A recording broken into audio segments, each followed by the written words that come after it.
East Pakistan में आवाम जोरों से अपने लिए एक अलग देश बनाने के लिए आंदोलन कर रही थी और दूसरी तरफ पाकिस्तान ईस्ट पाकिस्तान के लोगों पर जुल्म ढा रहा था।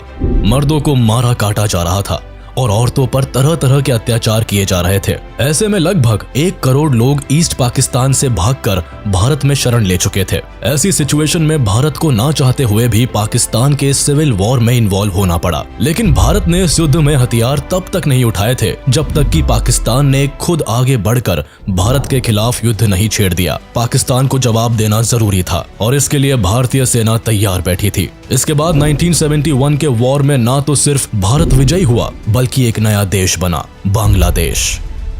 हालांकि इस युद्ध में सिर्फ बांग्लादेश का जन्म ही नहीं हुआ था बल्कि एक और सुखद घटना हुई थी जब यूएसएसआर भारत के खिलाफ खड़े यूएस और यूके के विरुद्ध भारत का साथ देने के लिए बे ऑफ बंगाल में अपने मिसाइल्स और न्यूक्लियर सबमरीन्स के साथ आ खड़े हुए। लेकिन सवाल यह है कि आखिर यूएसएसआर को आगे क्यों आना पड़ा? ऐसा क्या हुआ था कि यूएस ने पाकिस्तान का साथ देने के लिए भारत को बे ऑफ बंगाल में घेरना शुरू कर दिया था? और क्यों यूएस और यूके की एयरक्राफ्ट कैरियर्स पाकिस्तान को युद्ध में छोड़ भाग खड़ी हुई? 1971 एक ऐसा वक्त था जब आधी दुनिया भारत के खिलाफ खड़ी थी, भारत को घेरने की कोशिश कर रही थी। उस समय यूएसएसआर ही एक ऐसा देश था जिसने भारत के लिए दुनिया से दुश्मनी ले ली थी। भारत पाकिस्तान वॉर के बीच एक समय ऐसा आया जब चाइना, ब्रिटेन और अमेरिका एक साथ भारत के खिलाफ खड़े हो गए थे। अमेरिका ने भारत के खिलाफ अपना टास्क फोर्स 74, जिसे 7th फ्लीट भी कहा जाता था, को मैदान में उतार दिया था। ऐसे में रशिया ही एकमात्र ऐसा देश था जिसने न सिर्फ अमेरिका को इस युद्ध में शामिल होने से रोका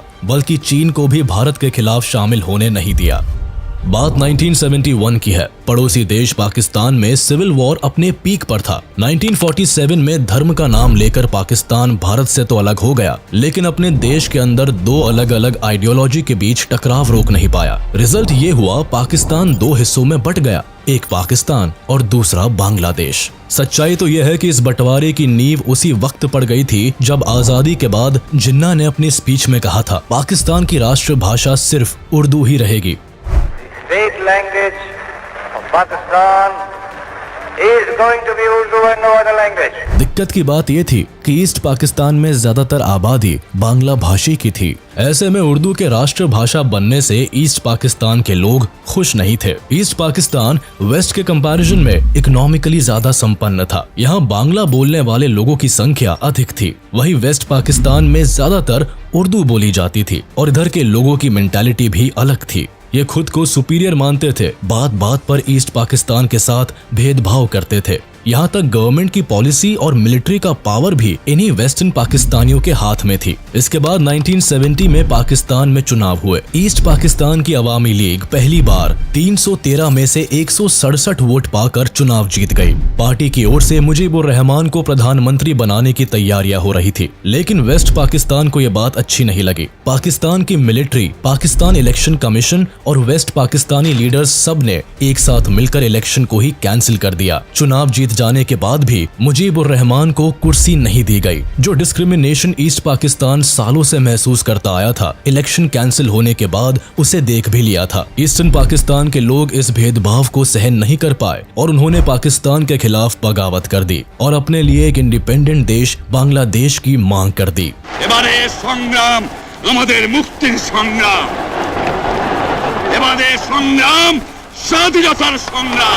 फिर पाकिस्तान का जुल्म शुरू होता है। 30 लाख से ज्यादा लोगों का कत्लेआम हुआ, लाखों औरतों की आबरू लूटी गई। स्कूल, हॉस्पिटल, हर तरफ पाकिस्तान की सेना निर्दोषों पर लाठियां और गोलियां बरसा रही थी। लाखों की संख्या में लोग पाकिस्तान से भागकर भारत में प्रवेश करने लगे। भारत जिसके अभी बंटवारे के घाव भरे भी नहीं थे, लाखों की संख्या में आ रहे रेफ्यूजीज का बोझ कैसे झेल पाता? बॉर्डर के अंदर बढ़ते रेफ्यूजीज और उनकी सिचुएशन देखकर प्रधानमंत्री इंदिरा गांधी ने इस बात को इंटरनेशनल लेवल पर उठाने की कोशिश की। बार बार अपनी परेशानी समझाने के बाद भी अमेरिकन प्रेसिडेंट निक्सन भारत की मजबूरी समझने को तैयार नहीं हुए।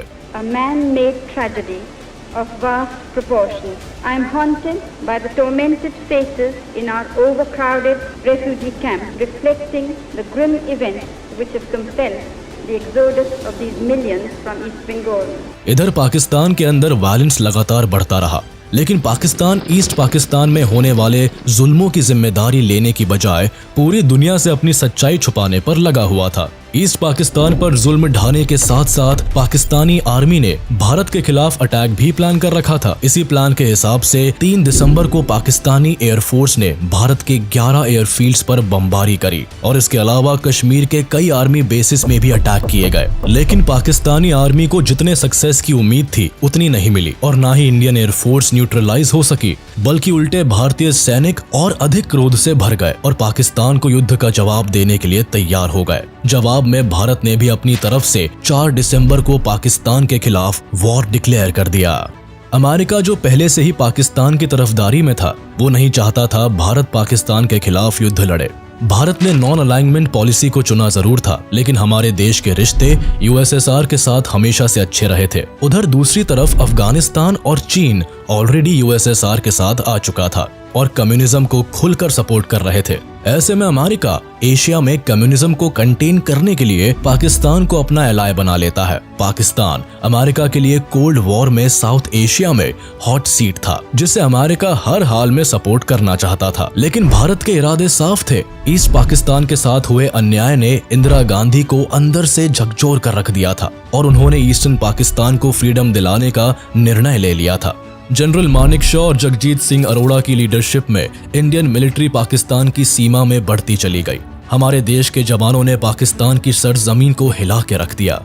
मन ही मन अब पाकिस्तानी आर्मी उस दिन को कोस रहे थे जब उन्होंने भारतीय शेरों से उलझने का सोचा था। पाकिस्तान का ये हाल देखकर अमेरिका बौखला चुका था। अमेरिका को अब लगने लगा था कि भारत कहीं वेस्ट पाकिस्तान को भी ना कैप्चर कर ले। इसीलिए वॉर के बीच भारत के सभी दुश्मन देश एक साथ मिलकर पाकिस्तान की मदद में आ गए। अमेरिका भारत पर दबाव बनाने की कोशिश करने लगा। अमेरिकन प्रेसिडेंट रिचर्ड निक्सन ने इंडियन एम्बेसडर LK झा को बुलाकर अपने तरफ करने की कोशिश की और साथ भारत यूएसए के अच्छे संबंधों की आगे बढ़ाने की बात की। लेकिन इन बातों से यूएसए का मतलब साफ था कि अगर पाकिस्तान भारत का युद्ध हुआ तो यूएस भारत के साथ खड़ा नहीं होगा। निक्सन ने यह भी कहा था कि अगर यूएसएसआर के साथ भारत की ट्रीटी है तो अमेरिका भी पाकिस्तान के साथ जुड़ा हुआ है। दरअसल पाकिस्तान अमेरिका के सेंटो एंड सिएटो ट्रीटी के तहत जुड़ा हुआ था। एक तरफ भारत की मिलिट्री पाकिस्तान के खिलाफ कार्रवाई कर रही थी, उसी समय भारत की प्रधानमंत्री इंदिरा गांधी रामलीला मैदान में एक बहुत बड़ी जनसभा में भाषण दे रही थी। उन्होंने खुलेआम कहा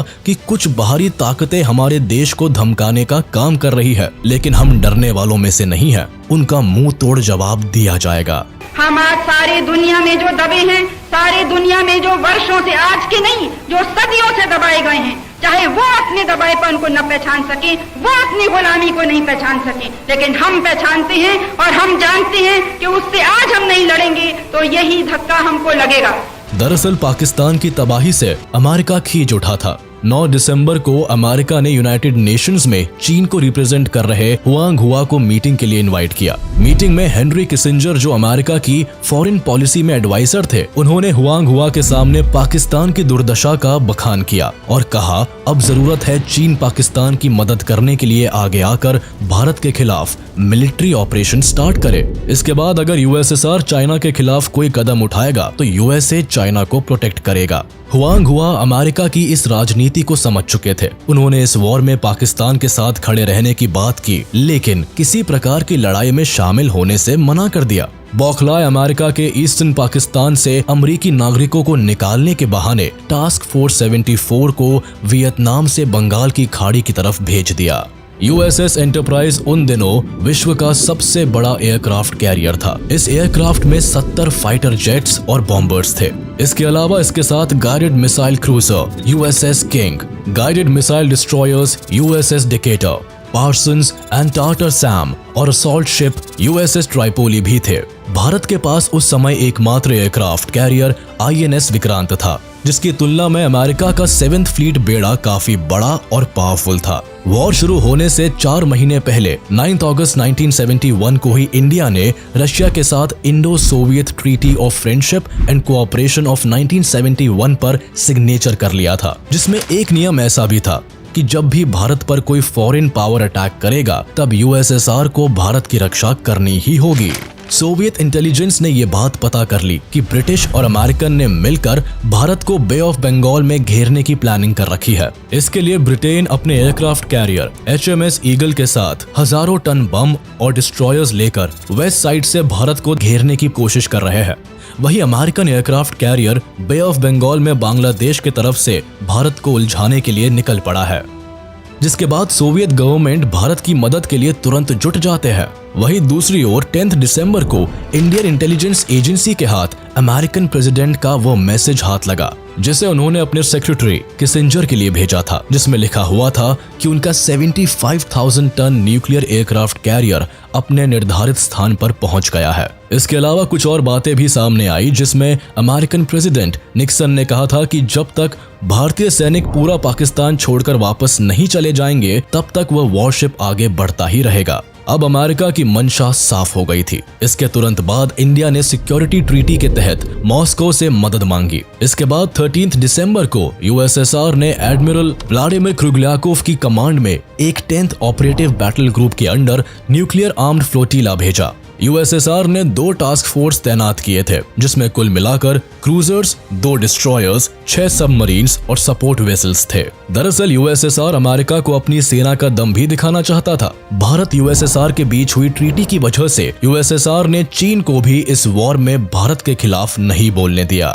ब्रिटेन और अमेरिका मिलकर भारत को 2 तरफ से घेरकर ईस्ट पाकिस्तान को अलग करने से रोकना चाहते थे, लेकिन दूसरी तरफ इस 2 तरफा खतरे का मुकाबला करने के लिए और इन्हें इंडियन कोस्टल्स के करीब जाने से रोकने के लिए USSR अब पूरी तरह तैयार था। इसी दौरान मॉस्को ने अपने वॉरशिप्स को अमेरिकन और ब्रिटिशर्स को इंडियन वॉर जोन के करीब जाने से रोकने का आदेश दिया। अमेरिकन को धोखा देने के लिए USSR ने एक गजब की रणनीति अपनाई। उन्होंने प्लान किया कि जब अमेरिकन सामने आए तो सारी सबमरीन्स को सी लेवल पर उठा लिया जाए, जिससे कि अमेरिकन फ्लीट को ये लगे कि वो चारों तरफ से USSR की सबमरीन से घिरे हुए हैं। ऐसा ये दिखाने के लिए किया गया था कि हिंद महासागर में USSR ने कई सारे सबमरीन्स और डिस्ट्रॉयर्स लगा रखे हैं, जिससे कि अमेरिकन धोखा खा जाए और इंडिया पर किसी तरह का अटैक नहीं करे। ये प्लान USSR के लिए वर्क भी कर गया। थोड़ी ही देर में USSR के कमांडर ने 7th फ्लीट के कमांडर का मैसेज इंटरसेप्ट किया,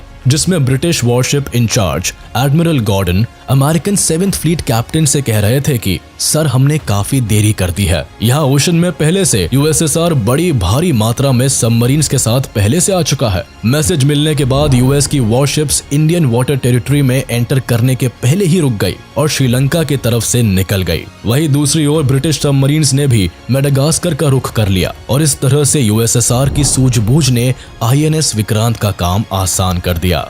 वहीं दूसरी ओर भारत की सेना का पराक्रम भी पूरे जोर शोर पर था। भारत की सेना ने ढाका को तीनों तरफ से घेर लिया। ढाका में गवर्नर हाउस के अंदर पाकिस्तान के आला अधिकारियों की मीटिंग चल रही थी। भारत की सेना गवर्नर हाउस तक जा पहुंची। हमले से घबराकर पाकिस्तान आर्मी जनरल आमिर अब्दुल्ला नियाजी ने भारत को युद्ध विराम का संदेश भिजवाया, लेकिन भारत के लेफ्टिनेंट जनरल जगजीत सिंह अरोड़ा ने यह कहकर मना कर दिया कि अब कोई युद्ध विराम नहीं होगा, सिर्फ पाकिस्तान को सरेंडर करना होगा। 16 दिसंबर 1971 को 93,000 सैनिकों के साथ पाकिस्तान के जनरल ने सरेंडर कर दिया और फिर इंदिरा गांधी की एक डिक्लेरेशन, ढाका अब स्वतंत्र है, के साथ वॉर समाप्त हुआ। लेकिन एक सवाल हर इंडियन के मन में जरूर उठता है कि आखिर अमेरिका ने भारत के खिलाफ अपना टास्क फोर्स क्यों उतार दिया था। दरअसल इंडिया की USSR से बढ़ती हुई नजदीकियां अमेरिका को खल रही थी। ये वो दौर था जब USSR अपने पांव बड़े कर रहा था और ये बात सुपर पावर अमेरिका को बिल्कुल भी अच्छी नहीं लग रही थी। भारत पाकिस्तान वॉर में एक तरफ जहां अमेरिका, चाइना और ब्रिटेन पाकिस्तान की मदद कर रहे थे, वहीं USSR भारत के लिए एकमात्र सहारा बना हुआ था। अमेरिका के भारत पर खफा होने की एक वजह अमेरिकन प्रेसिडेंट निक्सन की रेसिस्ट सोच भी थी। अमेरिका को इस बात का भी डर था कि अगर पाकिस्तान में भारत जीत गया तो एशिया में USSR का विस्तार और अधिक बढ़ जाएगा।